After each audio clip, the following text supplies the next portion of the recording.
And the governor also says there is plenty of gasoline in Texas, but overnight there was a spike in gas prices nationally, and it caught consumers off guard. Some hit worse than others. Diana Olick has that story.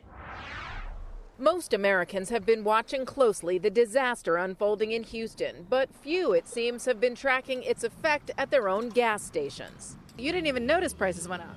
I did not.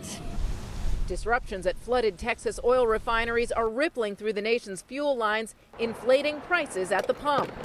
Compared to a week ago before the storm hit, prices are now up 17 cents a gallon nationally. But the East Coast and Mid-Atlantic are hardest hit, particularly Georgia and the Carolinas, and in the D.C., Maryland, Virginia area, where prices are up around 20 cents a gallon.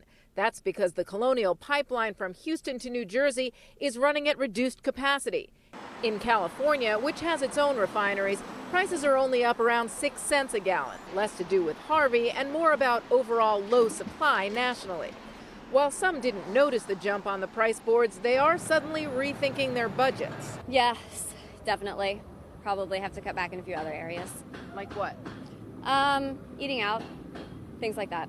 I used to spend $30 to fill up. Now it's like $45, close to $50. So yeah, it hits you. And for businesses that rely on transportation, I'm a general contractor, so it affects our business tremendously. We fill it up every morning now. We try to keep it on full. We used to be okay to run it down a little bit, but now we keep it on full. gas prices could rise further in the coming week, but then drop back as refineries come online and fuel starts moving again through the system.